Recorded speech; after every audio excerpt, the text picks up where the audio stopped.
వాకిట్లోకి వచ్చిన భాగ్యదేవత. వివేకవంతుడు కష్టార్జితంతో జీవించాలి అనుకుంటాడు.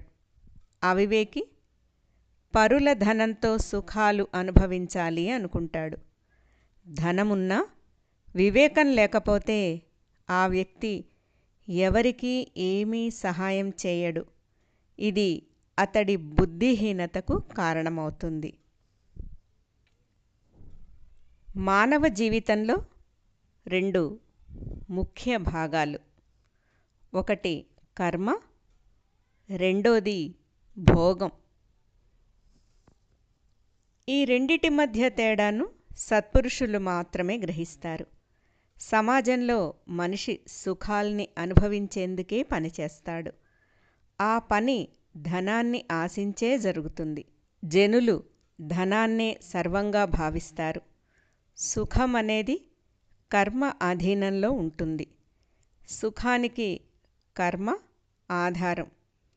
ఆ సుఖాన్ని పొందాలి అంటే మనిషి సత్కర్మను నిశ్చయంగా చేయాలి. కష్టపడకుండా భోజనం చేయాలి అనుకునేవాడు శాస్త్ర భాషలో బుద్ధిహీనుడు. అతడు సుఖానికి ప్రాధాన్యమిస్తాడు.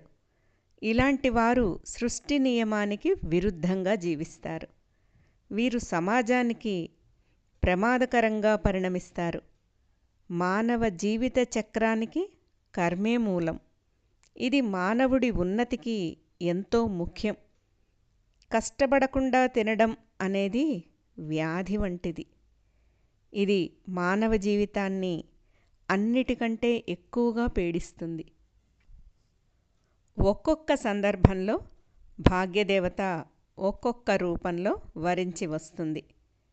ఆ దేవతను ఆ వ్యక్తి భగవత్ప్రసాదంగా భావించి దానితో తాను తృప్తి చెందుతూ ఇతరులు కూడా ఆ సుఖాన్ని పంచుకునేట్టుగా ఆలోచించాలి.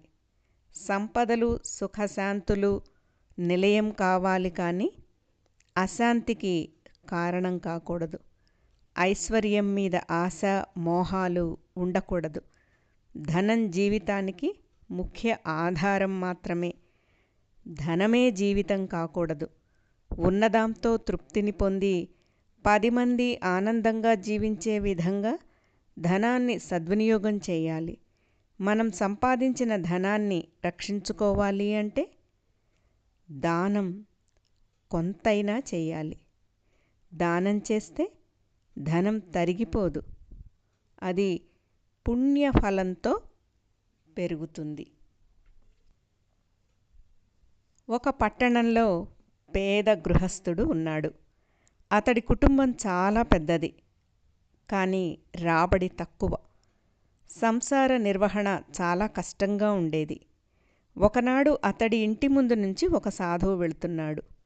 మహాత్ముల ఆశీర్వచన ప్రభావంతో తన దరిద్రం పోతుందని, కార్యసిద్ధి కలుగుతుందని భావించి ఆ సాధువు కాళ్లపై పడ్డాడు ఆ గృహస్థుడు. అతడి మొర విని సాధువు దయార్ద్ర హృదయంతో తన చేతిలోని స్పర్శవేదిని ఇచ్చాడు. దీన్ని ఇనుప వస్తువులకు తాకిస్తే ఆ ఇనుము బంగారం అవుతుంది. 1 సంవత్సరం వరకే నీ దగ్గర ఇది ఉంచుకోవాలి. ఆ తరువాత నేను వచ్చి ఈ స్పర్శవేదిని తీసుకుపోతాను అని చెప్పి వెళ్ళాడు. ఆ గృహస్థు ముందుగా ఆ స్పర్శవేదిని తన ఇంట్లో ఉన్న ఇనుప మేకుకు తాకించాలి అనుకున్నాడు. వెంటనే అతనికొక ఆలోచన వచ్చింది. ఈ చిన్ని చిన్న వస్తువులను తాకిస్తే కొంత బంగారమే వస్తుంది కదా. ఊళ్ళో ఇనుప వస్తువుల వర్తకుడి దగ్గర వేల కొద్దీ ఇనుప వస్తువులు ఉంటాయి. వాటన్నింటినీ తాకిస్తే కోట్ల కొలది రూపాయల విలువగల బంగారం లభిస్తుంది అని అనుకున్నాడు. వర్తకుడి దగ్గరికెళ్ళి మీ అంగడిలోని వస్తువులన్నీ కొంటాను, ఖరీదెంత అని అడిగాడు.